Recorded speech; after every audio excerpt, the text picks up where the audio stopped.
Sorry about that. I'm so excited. I forgot to unmute myself. Oh my goodness. And our new friend was getting into the music in the background. So I focused. Oh, she loves the music. But let me just do this right. It's Dr. Vibe, your host and producer of the award-winning Dr. Vibe show, the home of Epic Conversations. And I'm the host of Epic Conversations, 2020 Best Podcast News Award winner, and 2018 Innovation Award winner given out by the Canadian Ethnic Media Association.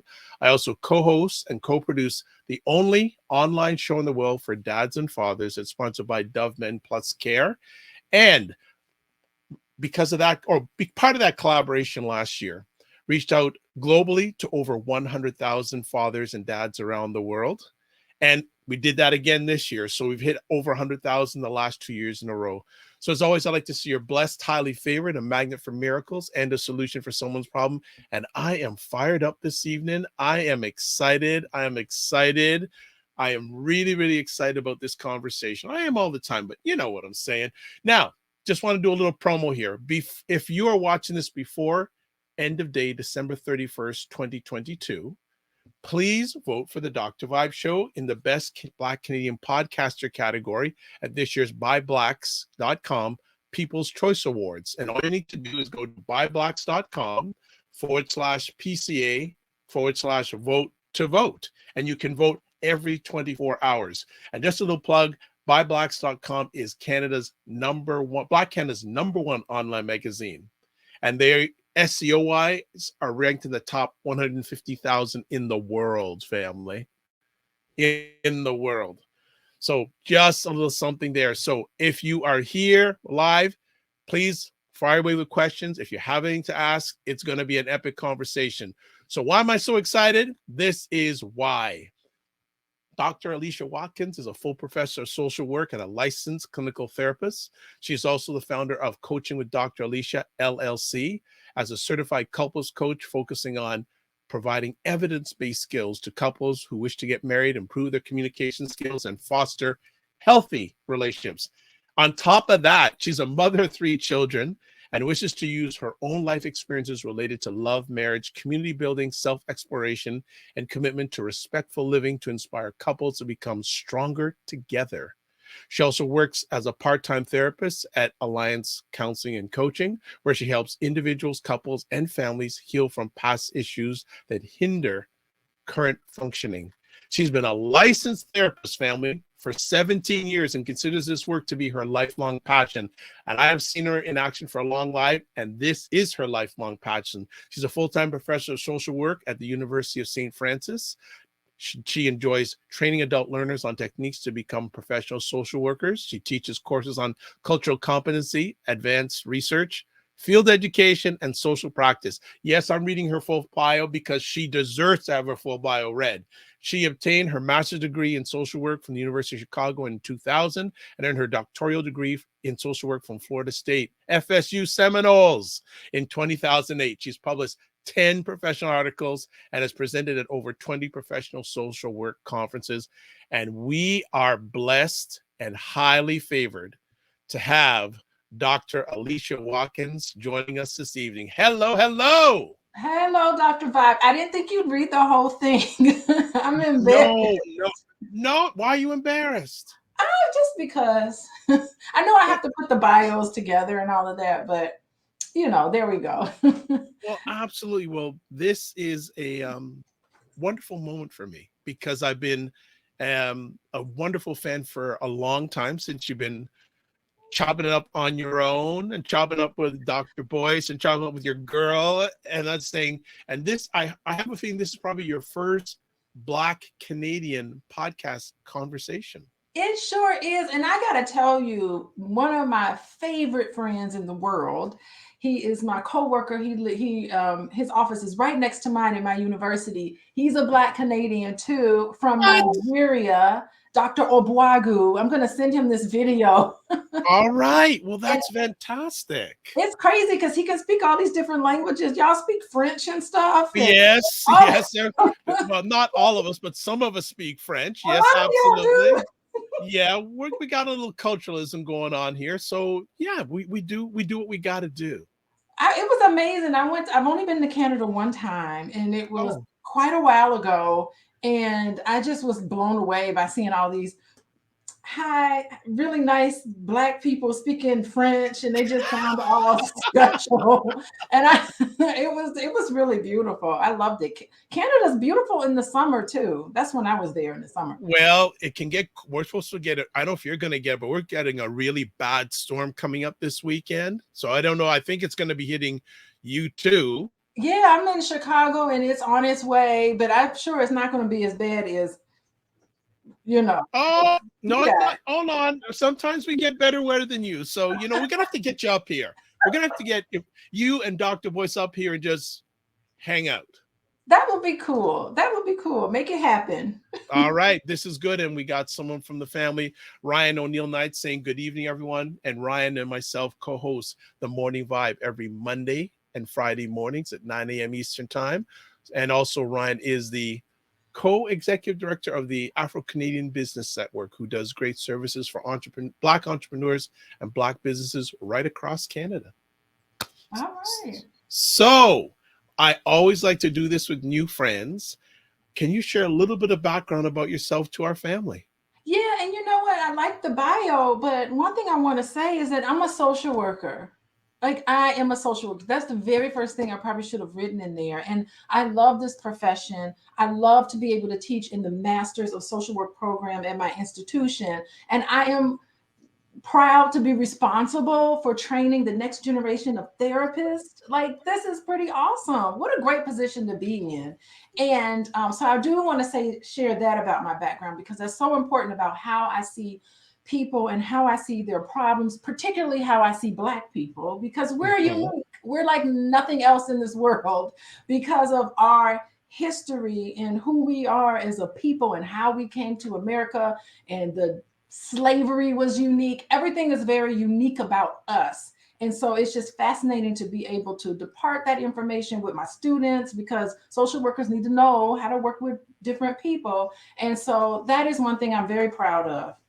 Okay. Yeah. And Ryan is saying, he says, big fan of the Watkins family. I've learned a lot about finances and how to empower the Black community. That's right. Finances is huge. It's a huge, unique factor for us as Black people and as Black families too. Well, and yourself and Boyce are doing an amazing thing on Sunday nights. Yeah, so it was all Boyce's idea because we have these conversations all the time. He's like, Alicia, we should be recording this. I'm like, what? No one wants to hear what I have to say. Oh, stop your noise. Come on. Like that. So he's like, no, let's record us. So you do this thing called Pillow Talk every once in a while. We don't schedule it. It really is off the cuff. It really is raw. It really is like real conversations that we have. And then in those conversations, he's like, you know what? I'm doing all this work with the financial piece of helping families come into and grow their legacy. And he's like, they have some real issues that they're coming to him for. And he's like, I don't know how to deal with this. So usually every Sunday night, whenever he wants me to do, I will come up with certain topics. So last week I talked about shopping addictions and all of the things that affect us. And so if you go to Dr. Boyce Prime, you can sign up there. We have a love and money masterclass that we do together. So you can go to, I think it's, if you go to boycewatkins.com and go on his site, you get all the information that you need to sign up. But, it's really great. And I really would, because the response has been so overwhelming. I'm thinking about doing an actual group therapy in terms of Black people and finances, maybe women. I like to do something with women. So that might be something that I'm going to pursue for the new year. We'll be usually at the end of the year like this, Boyce and I go on vacation and we cut ourselves off basically from a lot of people. We have business meetings a lot. And so one of the things I think we're going to just try to work on is trying to figure out what the needs are in our community and just do what we can to the best of our ability to provide these needs, because I do have a lot of stuff in my head. I do have a lot of information in my head. And so it's just great to just be in the position to depart all this information out to people who are interested. Well, I can speak for myself. I can't speak for everybody else. I'm very blessed that you're getting it out of your head and speaking it, because it's so valuable to me, and the learning and the relatability. And you're a brilliant Black woman. Oh, well, I thank you. I appreciate that. I really appreciate that. Thank you. And Boyce, you definitely married up. Boys, you know what? It's so interesting because I've known Boyce for quite some time. I've known Boyce Yes. actually this coming September, next September, I would have known him for 30 years. Wow. So what we're going to do, we're going to we take an annual pilgrimage to Indiana University where we met at the library. And this year we're going to bring the whole family down, and we're really going to have a fun time talking about my experience at the university. So our experience at the university. So it's going to be pretty special. 30 years. And I've met a lot of his girlfriends. Yes, that comes up during some of your conversations. Yes. It's interesting because never in a million, he confessed his love to me, Dr. Vibe. And I couldn't believe it. I said, who's this? Because I just known him as like my friend. By the way, I've only known Boyce as just like my friend from college. He went and did all these great things. And every once in a while, my dad and I would watch him on CNN. Yeah. But other than that, I had no idea. First of all, think about it. I had 3 small children. I'm just graduated with my PhD. I'm trying to get tenure. I'm working 80 hours a week. I am cranking out articles, doing presentations, getting all like impressing the people who need to be impressed in order to give me promotion and tenure and all of that. So I had no presence on social media. Nothing. So I did not know. So usually when I speak to Boyce, I just call him on the phone and say, "Hey, how you doing? What's going on with you?" Oh, nothing much. We just talk about regular stuff. So it's interesting. He confesses his love to me, and I'm like, wow, I don't know. I didn't know you thought about that because these other women you dated, they didn't look anything like me. They didn't act like me. They were really kind of reserved. A lot of the women were really not very talkative. They were smart. They were always really smart, but I just didn't think they weren't really outgoing like how I am. So I just thought I was never his type. Plus, I was single most of the time I knew him. And so he was never single. he was the ladies' man. So I didn't really think anything. I'm like, he's not interested in me. He's just my friend. So when he said, I've always been interested in you. And I'm like, what? I've been single all this time. So anyway, long story short, so we start dating sort of. And everywhere we go, I'm like, why is everybody walking up to you taking pictures with you? What's wrong? What's wrong with these people? I said, who are these people? And he's like, Alicia, you don't understand. Like, I said, no, what do you mean? Then I started following him on social media, and I was like, good grief, there's like 300,000 people on Instagram. Yes. What is that? I thought I was the only person that thought you were interesting. I guess there's a whole lot of people that think you're interesting. And there we go. Okay. Well, you know what? Time will run out fast. So you know what? We should really just get to our main conversation topic. And I've already made a request that Dr. Alicia, if she can find time to come on periodically and share with our family, because I think it's absolutely wonderful. All the stories that she has, whether they're with or without Boyce, that's a whole other conversation topic. But when I initially got in touch with her, I said, what are we going to talk about? What are we going to talk about? And we came up with this topic, and I think it's a foundational topic with Blacks. How can Black men and Black women love each other? And with your personal and professional experience, where would you like to start this conversation this evening? I would really like to start with, let's talk about money. Okay. How can Black men and how can Black women love each other? Black men and women love each other. So I'd like to talk about finances because we need to understand what's getting in the way so that they don't love each other. Why is the divorce rate among Black couples higher than any other group? And we know the answer. So first of all, there was a longitudinal study where they followed men and women from the age of 14 all the way up, right? So that's how you can kind of track what's going on with people. Out of this huge group, nationally data set, they found that the divorce rate among the Black people in this study was way, way higher than all the other groups. But when they controlled for Number one, at the age of 14, did you have both parents in the household?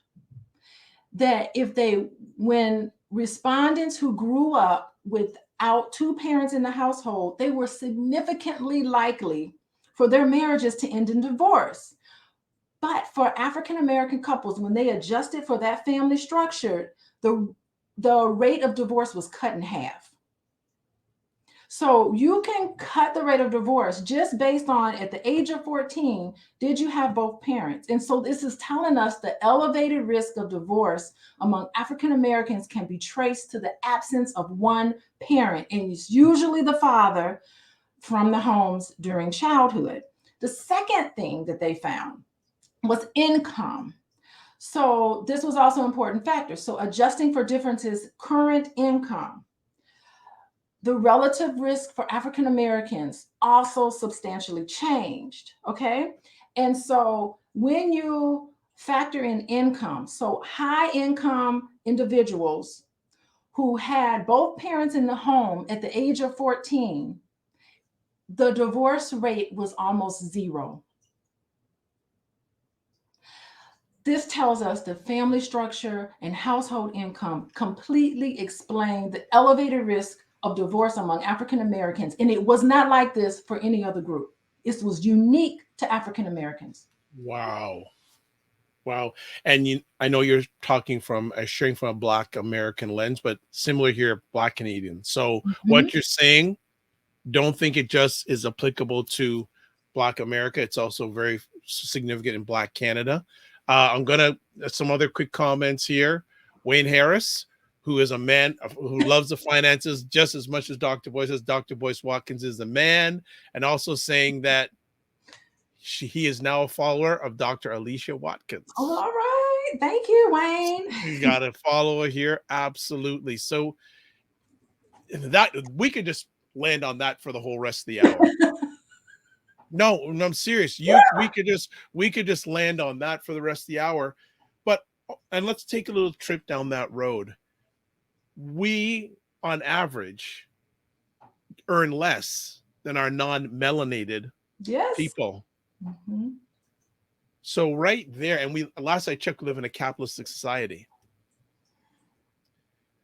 So and it gets high level, what sort of suggestions can you make for our Black women and Black women who are partnering or want to be partnering when it comes to the money issue?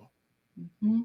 If money is an issue, and it was funny because when I first started out, I was kind of skeptical about the money. I was like, why is money's, I was kind of not really factoring a lot of that in terms of relationships, but it's so salient for us because historically, money is a safety thing for us. It makes us feel safe and secure when we know where our money is and where it's going and how we manage it. And can I trust you with the money? It's Christmas coming up. We got to put our heads together and make sure little Johnny got his Christmas. And, that's real important for us as Black women. We like to make sure our babies get our Christmas, get their Christmas, it's a big deal. And so, if that money isn't quite right, that's a real problem in terms of security. And you think about all of the trauma all of us have gone through. I mean, just the trauma of I just want to interrupt there. I just want to interrupt there. The conversations that you and Boyce have about Blacks and trauma. Yeah. Every Black person around the world needs to listen to those, because I didn't realize how deep it is until you and Dr. Boyce really started focusing in on it, and how it's such a root cause to many of the challenges a number of us Black people have. Yeah, I mean, he's very eloquent and can speak all about what slavery did economically. Like right now, he's doing his Powernomics talk right now. Right now, you can go on there. He's chopping it up about with Claude Anderson and all of that. Yeah. He's talking about, and it's a direct, relationship between coming out of slavery and being kind of eliminated economically. Black people have been eliminated from having these resources, and he talks very eloquently about it. And it's really interesting because I'm just like, slavery we pay a toll in terms of economics, but you know what? Our psychology, our psyche, it's all messed up from this slavery. And that's another unique issue with us as Black people, is that we not only are these harsh stereotypes thrown against us, right? But we use them against each other. And that's Come on now. Come on one now, of the Alicia. reasons why Come on now. relationships aren't cutting it. Yeah. Stop it. We need to stop. Okay. Yeah. Just want to interrupt you again. Wayne Harris said that no father, low income, and he missed number 3. Did you mention 3 things? I said 2 things. Okay, 2. All right. The third thing, if you want a third thing, Wayne, I would say these stereotypes that we have about each other. It's damaging. We are internalizing all of the things that have been told to me about Black men that are false. It's a stereotype. That's a lie. You can't group a whole group of people into this one category. That doesn't make sense. And a lot of the things that I'm seeing, particularly online, about stereotypes about Black women. So how does our people's history of trauma affect our relationships, men and women, with each other? Because it affects your nervous system. If you grew up and it's traumatic, and a lot of people don't even know that it's trauma. So let's just, if you can raise awareness of it. How you know that you grew up in some trauma is that your nervous system gets out of whack. You're not able, you're seeing the environment as threatening. Everything is threatening. You're perceiving something that could be completely neutral.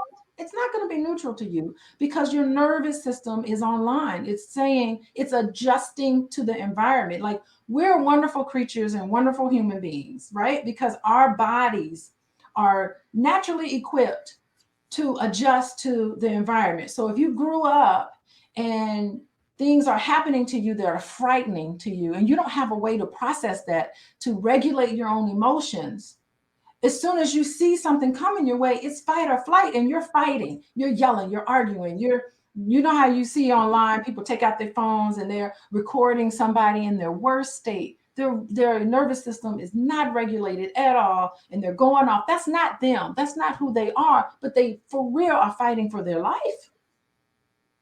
Okay, good and stuff. We take it out on each other. I'll go to an audience question first, but I'm gonna ask you something after this. Wayne, and I had the interesting. Are you a fan of the late Kevin Samuels? Did he help or hurt the stereotypes? Okay, so here we go to Kevin Samuels. So the thing is that as a professor, I'm teaching. Just this few days ago, I just finished my semester. I taught this practice 1 course. Believe it or not, there's a theory on how to help people. There's theories, models. It's bona fide by data. You know, I'm a researcher and I'm a college professor, so I love data and theory. So the helping profession is not just any guru can turn on their YouTube channel and talk about, I'm going to help you by doing this and help you by doing that and all this. You know, you can't do. We know how to help other people. Okay, it's not a mystery.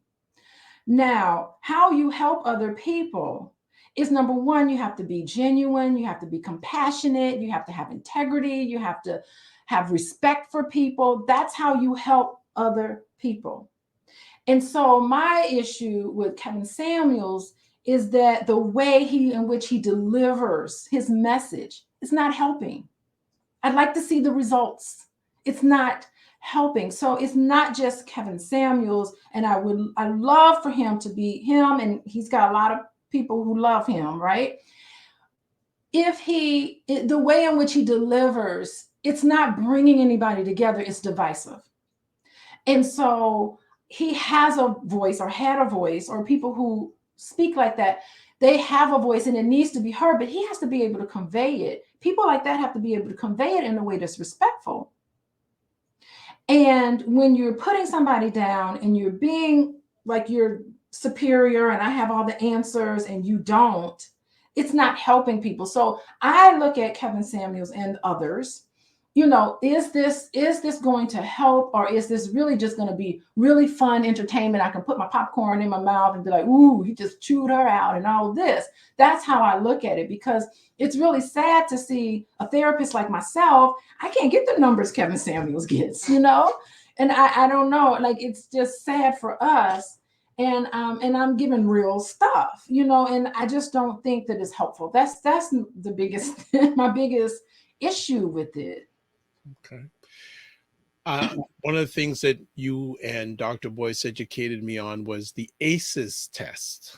Oh, yeah. Can you share that with our audience and how it can have an impact on Black men and Black women loving each other? Yeah. So the ACEs is the Adverse Childhood Experiences Survey. And it's a survey that looked at it took this database of pre-existing records, and they were asking people all of these questions about what happened to you from 0 to 18. And so it categorized things in 10 categories, right? So anyone can take the ACEs scale, and if you scored like a 4 or more, and these are adverse childhood experiences. So did anyone yell at you? Did you see your mom get abused growing up? Did anyone chastise you? Did anyone sexually assault you? Did anyone hit you? It talks about all of these adverse childhood experiences. And if you even scored a 2 on that scale, it compared to those who had 0 adverse childhood experiences, you were 4 times likely to think about ending your life. So how you score is directly related to later on issues psychologically and health issues as well. So the ACEs score is a really interesting, it's been valid and it's been replicated. I don't know how many times it's been replicated. But the thing that's particular for Black people is that when I think about intergenerational trauma, and it's just like, well, this is the way my grandparents operated. That's how they raised their children. That's how my parents raised us. And this is how I'm going to raise this. It's just, you start to think that these things are normal. I'm going to take my belt down. I'm going to spank you with my belt, and I'm going to do all these things to you. And you start to think this is normal, but it isn't. It's really toxic things that are happening in our households that has a lasting effect long term. Okay. Good stuff. And also can have adverse effects in relationships too. Absolutely. I mean, you talked about the nervous system. I mean, think about it. We need safety and security in terms of finances and all of this, but growing up, we need safety and security. We're a child. We need help figuring out what's going on. We have needs that need to be met. And when you've seen a little toddler, when they start to like lose it or whatever, you need to have a parent that's able to say, okay, Johnny, here, come on. You need to hug the person and calm them down. You have to regulate for them. Right. So that when they grow up, they can regulate for themselves. And I think this is why crime rates are so high, and, you know, violence and all of this stuff that gets kind of promoted in our community. Okay. You're not able to calm yourself down on your own. And guess what? There's systems in place for you when you can't do that. Wow. Wow. Wow. So just to do a reset here, we are blessed and highly favored to have Dr. Alicia, as she likes to call her, Dr. Alicia, sharing on the Dr. Vibe Show. We're talking about how can Black men and Black women love each other. Just want to say also, people, if you are not already, subscribe to the Dr. Vibe Show on YouTube and press like on Facebook. And as Dr. Boyce would say, make sure you push the notification button too. Don't just subscribe, also do the notification. So some more comments coming in here. And Wayne, Wayne has become a big fan. He said, my ACEs score is a 4. Yikes. Yeah. Well, I mean, listen, there's nothing wrong with, you can have an ACEs score of a 10, an 8, a 2, a 1. There's nothing wrong with you. It's nice to be aware of what they are, but realize that don't think like what's wrong with me. You start thinking like something wrong happened to me that shouldn't have happened. So don't think, because think about it, how you react and the things that you do and things that you carry with you. Your body is built to do this, to adjust. I mean, think about it. Our amygdala, the fight or flight or whatever, that's the reason why we're alive today. Our genes carried on because we were vigilant, but the problem is that in relationships, the threat is just perceived. And a lot of times there isn't any real threat. It's just someone said something to you and it triggered you in a way. And that triggering response makes you lash out. And know that lashing out, although it's not correct, you're not supposed to do it because, of course, there's systems in place for you. However, that's a natural way for you to respond. So it's not your bad. What happened to you should never have happened to you. That was terrible. All right. Thank you for asking the questions in real time. Really appreciate that. Yeah. Wayne also asked, I guess, building on what you had to say about the late Kevin Samuels, would you say the same for Andrew Tate? Yes, I would. Andrew Tate has probably a bigger impact than Kevin Samuels, because even my little 12-year-old, she goes to school, and I will tell you, it's a racially mixed school, but probably more Caucasians or whatever. So they had a day in school where they said, come to school. It was a couple of weeks ago. Come to school dressed as your favorite person, somebody you want to be when you grow up. That was so she's into dance, and so she dressed up like a dance teacher or whatever. That was her thing, right? And she came home and she said, Mom, she said, all the guys, all the boys in her school, all dressed up as Andrew Tate. Wow. 12-year-olds. How old? 12. She's in the Oh seventh my grade. goodness. She said the whole school, and it's only 2 grades, 7th and 8th graders in one building. Yeah. She said everybody, all the boys dressed up as Andrew Tate. What does that tell you? What does that tell us? He's even more frightening than a Kevin Samuels. Okay, no problem. We talked about money. Through your personal and professional journey, what are some of the other potential challenges that come up between Black couples? Yeah, so other than the stereotypes that we put on each other, I think, there's a huge challenge. I think that, trust and respect have been 2 things that I've noticed that I've had to really talk about. It's understanding, because if you weren't able, think about the father is not in the home, or you have some issues with another parent. If you aren't able to have this sort of trust, growing up, it's going to be very difficult to trust, when you're an adult. And so sometimes I find trust issues and trust violations, and not even just in infidelity, but financial infidelity. A lot of that is happening with a lot of my couples. And I think what's fascinating is that financial infidelity has been way more devastating than sexual infidelity, believe it or not, because what I'm finding, that's interesting. Yeah. It's like I can forgive you for what you've done to me, but what you've done to jeopardize our household, I can't forgive that. So it's like, not only am I being affected, but little Johnny and Mary and all these other people are affected. The whole household is now affected because you spent the money on this, and I couldn't trust you to handle the money. It's just like, that's the straw. So I'm finding that financial infidelity has really been, a real problem issue. And so that affects how you trust, how you look at people, and that trust. So I would think that's it. And a lot of it has to do with respect. It's like, can I trust that when I'm not around, you're going to be respectful of this relationship? When we agree to the terms of our relationship, can I really know that you will respect me no matter what? I'm coming first for you. And so it's that level of trust that I think has been a real issue. Wow. Wow.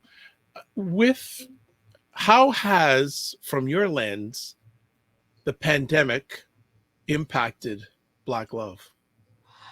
It's a double-edged sword, believe it or not. I have seen good relationships get better with the pandemic. I've also seen bad relationships get worse. And it's beautiful in a way, because if you're on the fence, sheltering in place with somebody, it will push you over from one side to the next. And I know with my private practice, I'm not with my private practice anymore, but my private practice, for the very first time during the pandemic, we had a waiting list of people with anxiety and depression and just nervousness and scared. And it really took a toll on us, especially the youth. Like my kids to this day, I have tutoring for them and all of that, and they're immediately like, "Is it online?" Because if it's on Zoom, I can't do it. Like they really have and that's not unusual. A lot of actually, there's teenagers that I see even now. They have to meet with me in person. They're like, "Don't send me a Zoom link. I'm not going to meet with you on Zoom." I mean, the pandemic has done that for them, where they just like, "I'm Wow. done." Like, and these are young people. They're like, "No, I can't do a Zoom. Will meet with you in person, or we don't meet at all." And so I can see the scared. They were frightened by this whole thing, and they're associating this with the pandemic. But I think for couples, it really was a deciding factor for a lot of these families. It's just like, we were having issues and we were avoiding it by going to work, by staying busy, and we're not busy anymore, and we have to stare each other in the face, and we got to come to Jesus moment. So Okay. it sped it up, because these issues needed to be dealt with eventually, but it really was kind of like, we either deal with it now or never. And so that's when my own practice really exploded during the pandemic. Okay. One of the things I'm appreciating is there's a number of Black men who I respect are watching this live and giving questions. Oh, that's okay. So more coming. So Macmillan Group, excuse me, Ray and his wonderful son Stefan, who sponsor my Monday shows, The Morning Vibe, myself and Ryan. Good evening, great conversation. What impact does the love of education income? I think you just discussed income, but what impact does education have on the strength of Black relations, namely marriage and its occurrence and longevity? Yeah, it is true. The more education you have, the more likely for Black people that the marriage will last. I mean, it does. And I think for a lot of Black people, even people who aren't as educated, the beauty of this whole thing is that Black people want to be married. They have barriers and there's difficulty finding each other, but Black Okay, people, excuse me, Dr. Aisha. You're saying some people push back saying, no, that ain't true. Where are they I getting know. where are you getting that from? Where maybe the media or other forces are saying no, they like to just run amok. Nah, Black people want to be married. And Black people also see marriage as a middle class status. It's like, even among low income individuals who are working and grinding and trying, that idea of being married and having that nuclear family together, that's their view of, I've made it. I've made it. And a lot of times when you ask them, this is data, so I could send you a list, but when you ask them, they say, "You know what? I'm so happy to be married. I'm happy to have this partner here with me. And what I need is healthy examples of what a marriage should look like." So not only do they want to be married, but they're just like, we're working together, but I really want to have more examples, because when you sign up to be married to someone, you don't sign up for toxicity. You don't sign up for verbal abuse and psychological abuse and disrespect, and to disregard somebody and to tell them how they feel and what they think aren't important. You don't sign up for that sort of thing. So I do help a lot of couples kind of say, hold on, let's slow this down. I want to hear what you're saying, husband. I want to hear what you're saying. And let's all kind of slow this conversation down, because guess what? Underneath a lot of these arguments is, do you really love me? There you go. When you scrape the butter off the toast, it's like, do you really love me? Are you really going to be there for me? Can I really put my trust in you? It's fear that's stopping a lot of people, especially Black men. They think that they're not even worthy of being married if their money isn't a certain way. That's fear. building on that, Wayne Harris has another question. He's become your big fan here Oh, tonight. yeah, Wayne. Because what if the woman has more education than the man? Is she not not a stress on his self-esteem?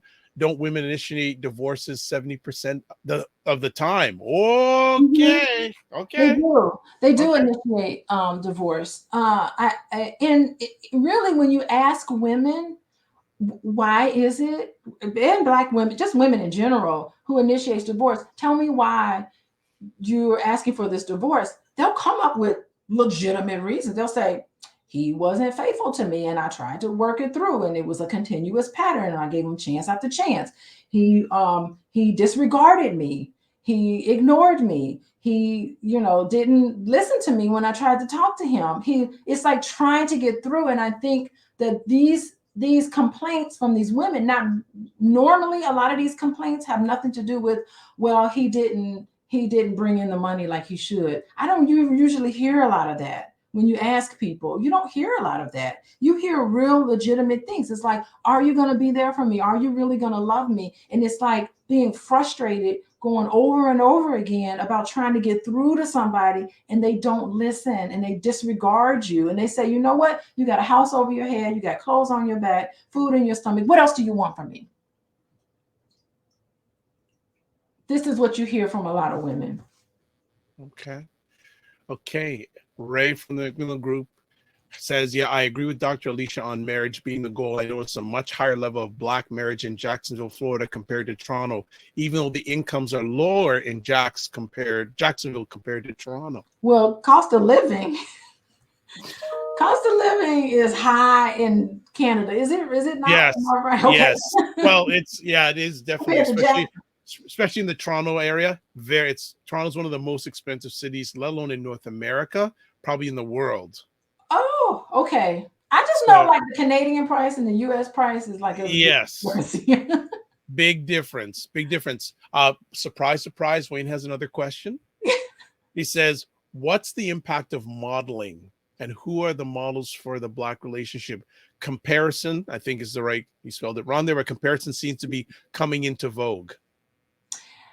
Yeah, I think so. This is an issue. It's almost like, yeah, and it would be better if we had healthy images that's not necessarily online and not these celebrities. Like let me tell you, I've met my share of celebrities, by the way, and they're people like anybody else. They have feelings like anybody else. I'm not certain that we should be looking up to celebrities, and it's a shame that we don't have them in our immediate life. It'd be nice if we had more like real marriages to talk about. I mean, like Boyce and I, we have conflict a lot, but what's really interesting between us is that, usually we'll just let it die.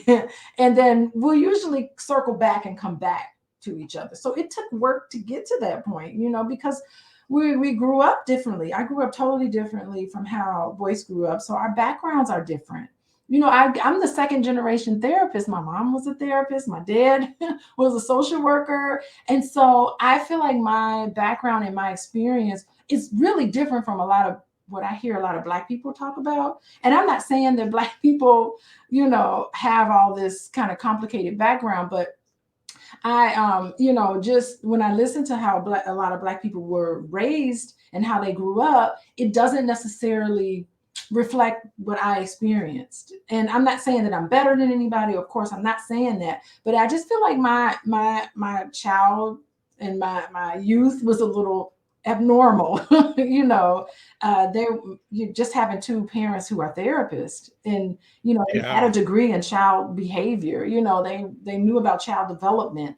So I really do think that my parents and how they raised me was just unique, just unique among anybody.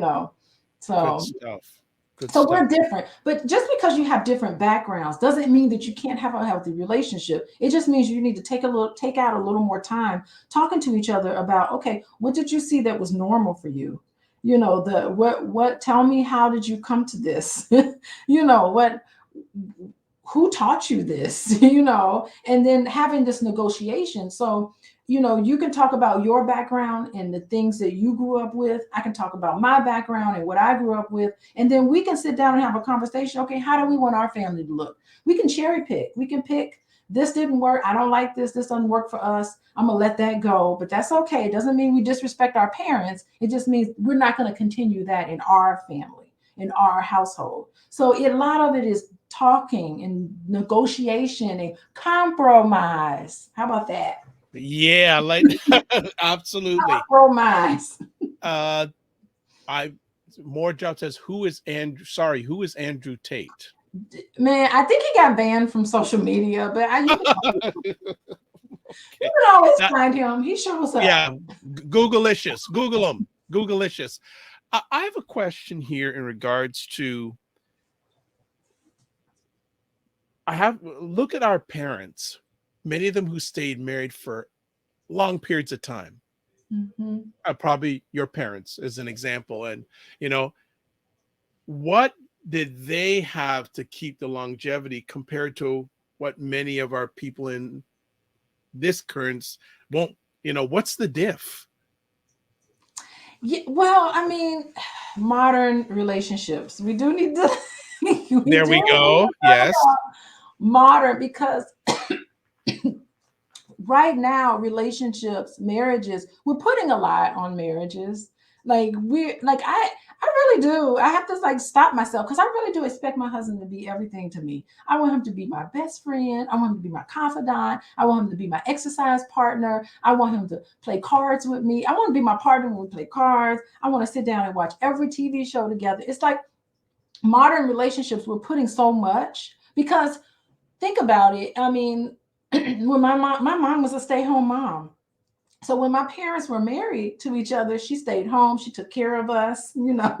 She did get her education and all of that, but it was a very traditional setup. But fast forward today, that's not what message is. Like, my dad encouraged me to do my own thing. He's like, yeah, just continue your education, do all these things. So I'm not really needing, someone to take care of me financially in that way. My needs are going to be more interpersonal and emotional, and these modern relationships, which, by the way, can be very fulfilling. These modern relationships, it's going to take some discussion and some work, but on the end of it can be extremely beneficial and extremely fulfilling. But there need to be a lot more conversations happening. Expectations need to be explicitly talked about, not something implied. Taking on these traditional roles. Black women, we're exhausted.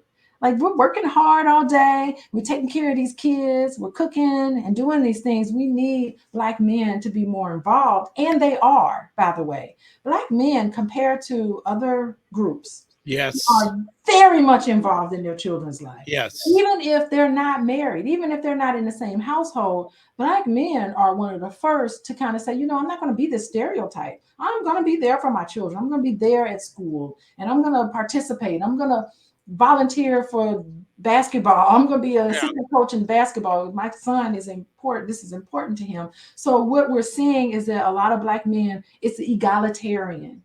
And so they are stepping up to the plate and doing a wonderful job. And I do think that sort of patriarchy and all of that sort of toxic masculinity, that's whiteness. We don't. Okay. I love it when you get into it, Dr. Alicia, and I see you're looking very serious about this. That's whiteness. That toxic masculinity, and that's not who we are. That's not who we are traditionally, historically. Okay. Ray has a question. I think you've answered it. He's saying, how much has the new reality working life impacted the demise of marriage among us? So do you want to add anything onto what you've just said in the last few moments? Mother and wife, and how much has the new reality of working wife impacted the demise of marriage among us? Yeah, it's really going to take collaboration. It's really going to take two people saying, and the sad part about it is that we default into this traditional role. If you don't have these conversations, you don't talk about it, we default into these traditional roles. And what happens is that women are taking on way too much. Like, we take on the emotional burden of the household. You know, it's like if any, and not even extended family, because you know that's another thing that's unique among our families is that extended family is treated like you cousin. You know, Yeah. you one of me, Yeah. you my baby. So we take on the emotional toll. What happened to you? Ooh, something racist happened to you. Come tell me about it. Like we're shouldering a lot of the emotional burden in the family, which takes it's you know it takes a lot to do that. You know, it Yeah. takes a lot out of us. Yeah. Yeah. It can be very draining. Number one fan, Wayne Harris says, did white feminism hijack the Black woman? Did we Mhm. benefit from it? Yeah, nothing bothers me more than these white feminists. And the thing is that it started with us. The whole feminist movement, it's really it was hijacked by white women who took it and then used it as a weapon against us. Like it's ridiculous. Like we were the very first original feminists back in slavery times, you know, when we were really intricate in the Underground Railroad. We need to Mhm. not get into all of that. We were very intricate in that part. That was feminism. You know, Mhm. I guess we don't even want to even use that word. A lot of times we use womanist. We want to use the womanist or some alternative sort of method. But yeah, it was almost like feminism, especially with the first wave of feminism and you know abolitionists and all of that. It just was like, you know, white women were like, what, you mean a black man is going to have more than me? Oh no, I got to be on this bandwagon too. And a lot of those feminists, those, you know, all of those waves of the feminist movement, they were extremely racist. I just don't, you know, I can't just talk about that all day. But yeah, Don't worry. That's why I said extremely before we went racist. live that we got to have you back And because yeah, I can talk about that. I haven't seen that material in a while, but I used to do a whole talk on that about Black History Month and Women's History Month kind of falls by side. Black History Month is February. Women Mhm. History Month is March, and so I would Mhm. do presentations every year about you know just merging those two and what happened. I mean, some of these Elizabeth Stanton and all of these people, like, have you heard what they said about Black people? Like, come Mm. on, wouldn't even allow people, Black women, to talk, used us for the right to vote, and then voted against us. Like, how would we have Jim Crow in the United States if white women wasn't voting against us? You know, I mean, it's just a sour taste in my mouth. And I gotta tell you, you know, fast forward as a social worker working at an all-white institution and just my history of, I mean, you just rattled off the university. I went to Indiana University, University of Chicago, Florida State. I mean, I was trained by the best, you know, and then there were so many times that it was uncomfortable for me as a Black woman. Mm. I Sorry to sat hear at about that. tables. I Sorry sat to at hear about that. tables where I'm just like, this white woman is really bringing it on me. Oh my gosh. Yeah, Well, that's my story. You can't take that away from me. My lived absolutely. experience. We're coming up to the top of the hour, and I don't want to keep you past your time. So, Yeah, uh, I know. We just got yeah. Uh, started. okay, so I'm gonna have two more quick. I'm gonna give you Okay. two questions, quick, and then we'll wind it down. And well, they're still coming in. Oh my gosh, they're still coming in. Oh, okay. Let's see if we can get three questions on real quick. Okay. Again, Wayne, of course. The strong, independent Black woman, fact or fiction, good or bad? Nah, I think it's fiction. Honestly, it's fiction. It's Black women doing what they need to do, getting things done. It's not independent. Really, we need to be interdependent. Like we need, like if you talk to Black women, it's like we need you. We need you all as Black men to come through for us. And when you don't, we're forced in this position to make sure things get done. Johnny still needs Christmas. You know, you Okay. were supposed to come through for me and you didn't come through for me. Now I gotta go out and figure out other creative ways because the woman knows how to be creative. That's the feminine side of us, creativity, right? So we got to figure out how to do it. But I think when you talk to Black women who come across as independent, underneath that, you find violations. Mm-hmm. Underneath that, you find betrayal. Underneath Mm-hmm. that, you find lack of trust. And it's just like, no, my baby gonna have his Christmas. So if I got to do it by myself, I would love. So a lot of Black women are just begging for Black men. Come through. Come through. We here for you. You ain't never been loved like you've been loved by a Black woman. I love it. Next quick conversation be just today's society promote marriages or marriages that become profitable until the due date, aka divorces. Yeah, I mean, the data are on all points. Men need to be running to get married. If you look at the data, men, Dr. Vibe, are you married? Yes. Come on. Yes. Yay, you're married. Great. Yes. That's the thing. Like, marriage benefits men so much, and particularly Black men. It is a myth coming out. Marriage is so good for men, so skewed in the direction of men on every single indicator of well-being, which is, I mean, every single indicator of well-being. Married men make more money. Married men have better sex than even cohabitating men, more satisfying. Married men are happier, healthier, they live longer. live longer. They Yep. just, every single indicator of a nice life is when men are married. Now, it's not the same for women. Yes, I heard that on one of your broadcasts. Yeah, that's a part 2 thing. That's All right. true. All right. Last conversation piece. In your research and studies, when we look at the top 5% of income earners, can you say if more non-Black women are stay-at-home wives, mothers, compared to Black women? Stay at home. That's interesting. I will verify that and look at that. Top 5 income earners. Interesting. I think I'm thinking about my neighborhood. There are a lot of stay-at-home moms in my neighborhood. Now I live in a squeaky white suburb, and there are a lot of stay-at-home moms, but they don't always, they don't always end up that way. They end up having to work outside the home in a lot of ways. But that is a really interesting question. I really like that question. I have to think about that. Who's staying home and who's not. I don't know. It's marriage rates have decreased in general. Like divorce rates have decreased over time, but that's because marriage rates have decreased over time. So there are more women who are opting for just not getting married, and just like living their best life being single, and white women too. Some of them are saying, I'm just going to forego this whole thing and just, be my own earner, because single Black women and single white women just make more money.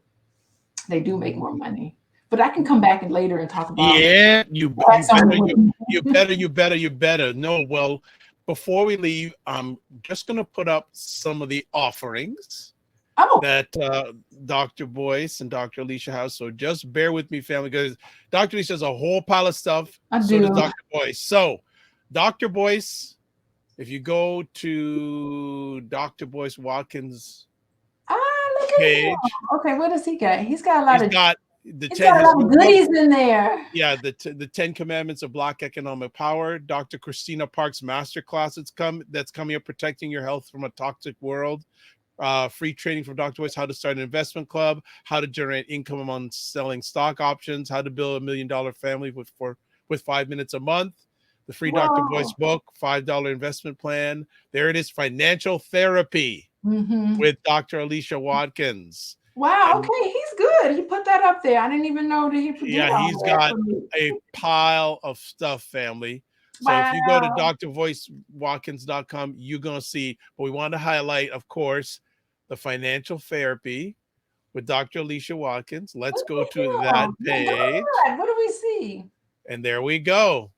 The Money Mindset Masterclass with Dr. Boyce and Dr. Alicia Watkins. There it is, some of the stuff. So the Money Mindset Masterclass, I think it's pretty cool. It's a 4-week class where we talk about love and money and For the Love of Money. And we are on a break for the holiday, but we've already had session 1 and session 2. So you can always sign up and get recordings from that. And then starting in the new year, I think January 8th on Sunday, we're going to do session 3 and session 4. And so it's going to be really great. We're working together. I love working with boys. I know you do. I really enjoy it. And you know, he's a juggernaut. We talked about that. Yes. He's a juggernaut. So it's great. It's great working with a juggernaut. Absolutely. So I'm Never not boring. no, sir. No, sir. So let me see if all the different things we're going to put them out that Dr. Alicia has going on. She has the couples bundle. Yes. So it's a 4-course Black love course training and Yeah. bundle.